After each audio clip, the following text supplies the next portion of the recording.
ಇಷ್ಟೆಲ್ಲ ಮಾಡಿದಾನೆ, ಹೇಗಮ್ಮ ಸುಮ್ಮನೆ ಕಳ್ಸೋದಕ್ಕಾಗತ್ತೆ? ಜೀವನದಲ್ಲಿ ಇನ್ನೊಂದ್ಸಲ ಯಾರಿಗೂ ಈಗ ಮಾಡಬಾರ್ದು, ಹಾಗೆ ಹೊಡೆದು ಕಳಿಸ್ಬೇಕು ಇವನಿಗೆ. ಬರೀ ಹೊಡೆಯೋದಲ್ಲ, ಇವನು ಮಾಡಿರೋ ಕಚಡ ಕೆಲಸಕ್ಕೆ ಇನ್ಯಾವತ್ತು ಯಾವ ಹೆಣ್ಮಕ್ಳು ಕಣ್ಣೆತ್ಕೊಳ್ಳ ನೋಡಬಾರ್ದು, ಹಾಗೆ ಮಾಡಬೇಕು ಅನ್ನ. ಅಂತೂ ಹರಿ ಬೇಡ್ರಪ್ಪ, ಅವ್ರು ಮಾಡಿರೋ ಕರ್ಮ ಇವತ್ತಲ್ಲ ನಾಳೆ ಅವರೇ ಅನುಭವಿಸ್ತಾರೆ.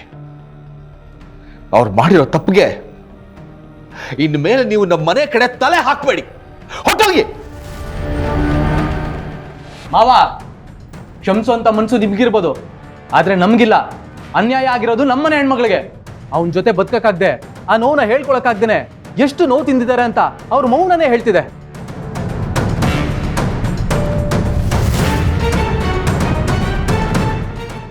ಇಂಥವನ್ನ ಸುಮ್ಮನೆ ಬಿಡಬಾರ್ದು, ತಕ್ಕ ಶಿಕ್ಷೆ ಕೊಡ್ಬೇಕು. ಬಾವಾ, ಹಿಡ್ಕೊಳ್ಳಿ ಅವನ್ನ.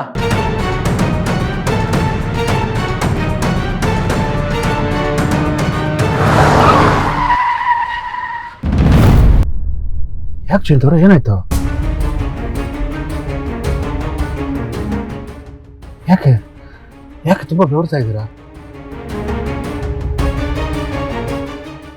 ನೀವು ತುಂಬಾ ಸುಸ್ತಾಗಿದ್ದೀರಾ ಅನ್ಸುತ್ತೆ. ನೀವು ಈ ಕಡೆ ಬನ್ನಿ, ನಾನು ಗಾಡಿ ಓಡಿಸ್ತೀನಿ. ಪರವಾಗಿಲ್ಲ, ನಾನೇ ಓಡಿಸ್ತೀನಿ. ನೀವು ಜಾನುನ ನೋಡೋ ಖುಷಿನಲ್ಲಿ ನಿಮಗೆ ಏನು ಆಗ್ತಿದೆ ಅಂತಾನೆ ಗೊತ್ತಾಗ್ತಿಲ್ಲ. ನೀವು ಈ ಕಡೆ ಆರಾಮಾಗಿ ಕೂತ್ಕೊಳ್ಳಿ, ನಾನು ಗಾಡಿ ಓಡಿಸ್ತೀನಿ. ನೀವು ಈ ಟೆನ್ಷನಲ್ಲಿ ಗಾಡಿ ಓಡಿಸ್ಬಾರ್ದು. ಬನ್ನಿ ಹೇಳಿ. ಇಟ್ಸ್ ಓಕೆ ಸಂತೋಷ್ ಅವರೇ, ನಾನು ಓಡಿಸ್ತೀನಿ. ಇಟ್ಸ್ ಫೈನ್, ನಾನು ಓಡಿಸ್ತೀನಿ, ಬನ್ನಿ.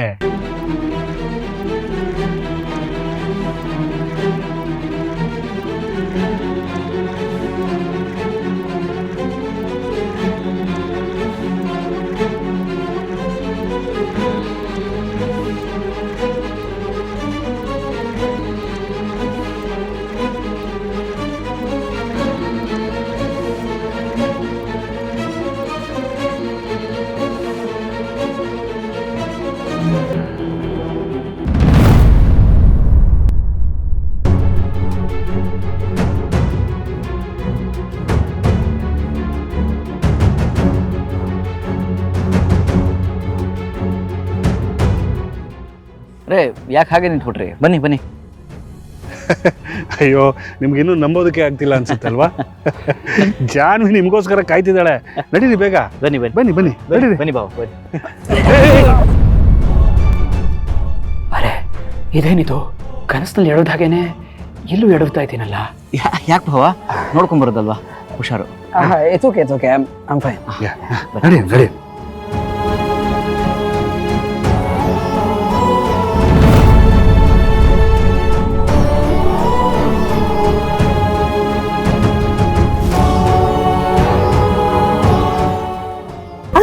ನಿಂತ್ಕೊಳ್ಳಿ.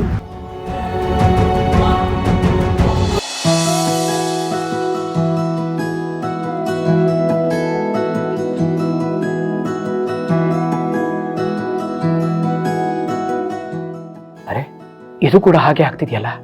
ಹಾಗಾದ್ರೆ ಈಗ ಎಲ್ಲರ ಮುಂದೆ ನನ್ನ ಬಂಡವಾಳ ಬಯಲಾಗತ್ತಾ? ಜಯಂತ,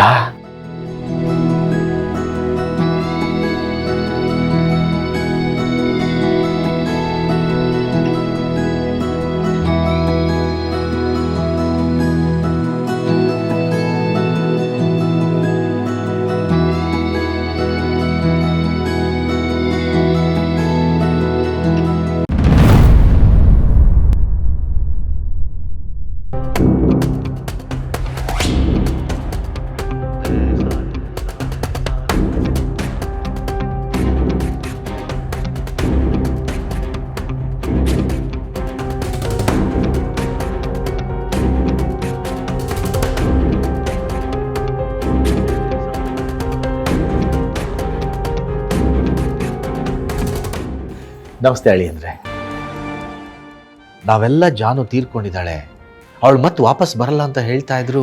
ನೀವು ಮಾತ್ರ ಜಾನು ಬದುಕಿದ್ದಾರೆ, ಇವತ್ತಲ್ಲ ನಾಳೆ ಬಂದೇ ಬರ್ತಾರೆ ಅಂತ ನಂಬಿಕೆಯಿಂದನೇ ಇದ್ರಿ.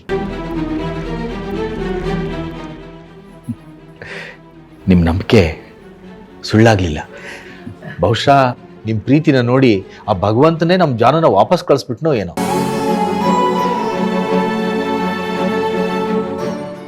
ಹೌದು ಅಳಿಯಂದ್ರೆ, ನಮ್ಮ ಜಾನುಗೆ ನಿಮ್ಮ ಜೊತೆ ಬದುಕೋ ಋಣ ಇನ್ನೂ ಇದೆ ಅಂತ ಕಾಣುತ್ತೆ.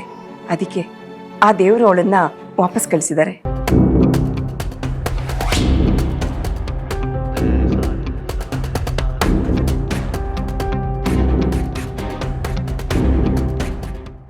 ಅಳಿಯಂದ್ರೆ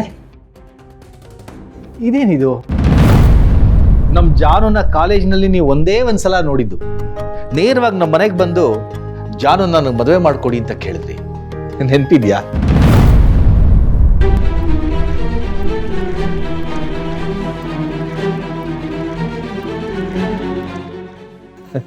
ಆದ್ರೆ ಈಗ ನೋಡಿದ್ರೆ ಜಾನು ನೋಡ್ಬಿಟ್ಟು ಗಾಬರಿ ಮಾಡ್ಕೊಳ್ತಿದ್ದೀರಲ್ಲ, ಯಾಕೇನಾಯ್ತು? ಮಾವ, ಅದು ಗಾಬರಿ ಅಲ್ಲ. ಜಾನು ಅವ್ರನ್ನ ಯಾವಾಗ ನೋಡ್ತೀನೋ, ಅವ್ರ ಹತ್ರ ಯಾವಾಗ ಮಾತಾಡ್ತೀನೋ ಅನ್ನೋ ಆತ್ರ. ನೀವ್ ಇದೇ ತರ ನಿಲ್ಸಿ ಮಾತಾಡ್ತಿದ್ರೆ ಇವರಿಬ್ರು ಈಗಲೇ ಓಡಾಗ್ಬಿಡ್ತಾರ ಅಷ್ಟೇ.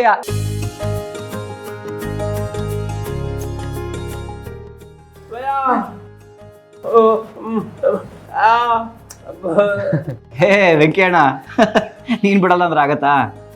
ಅವ್ರ ಹೆಂಡ್ತಿನ ಅವ್ರು ಮಾತಾಡ್ಸೋದಕ್ಕೆ ಅವ್ರಿಗೆ ಪರ್ಮಿಷನ್ ಬೇಕಾ? ಅವೆಲ್ಲ ಏನೂ ಬೇಕಾಗಿಲ್ಲ. ಏನು ಬಾವಾ?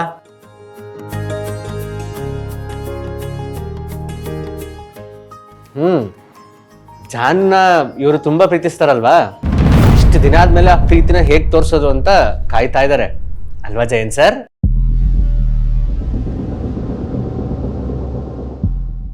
ಅಲ್ವಾ ಮತ್ತೆ ಇಷ್ಟು ದಿವಸ ನಮ್ಮ ಅಳಿಯಂದ್ರು ಜಾನು ನೆನಪಲ್ಲೇ ಬದುಕ್ತಿದ್ರು.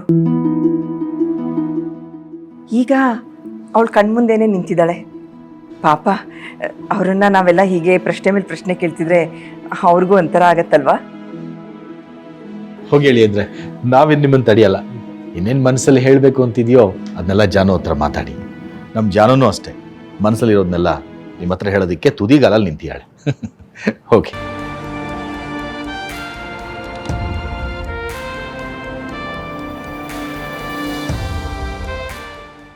ಜಯಂತ್ ಅವರೇ, ಕಣ್ಣಲ್ಲೇ ಮಾತಾಡಿದ್ ಸಾಕು. ನಿಮ್ಮ ಪ್ರೀತಿ ದೇವತೆ ನಿಮ್ಮ ಕಣ್ಮುಂದೆ ಇದ್ದಾಗ ಮನ್ಸಾರೆ ಮಾತಾಡ್ತಿರಂತೆ. ಜಾನು, ಏನಕ್ಕೆ ಕಾಯ್ತಿದ್ಯಾ? ಕರ್ಕೊಂಡು ಹೋಗು.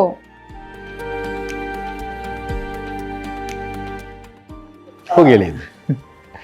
ಅರೆ ಹೋಗಿ ಹೋಗಿ, ಪರವಾಗಿಲ್ಲ. ಎಂಜಾಯ್.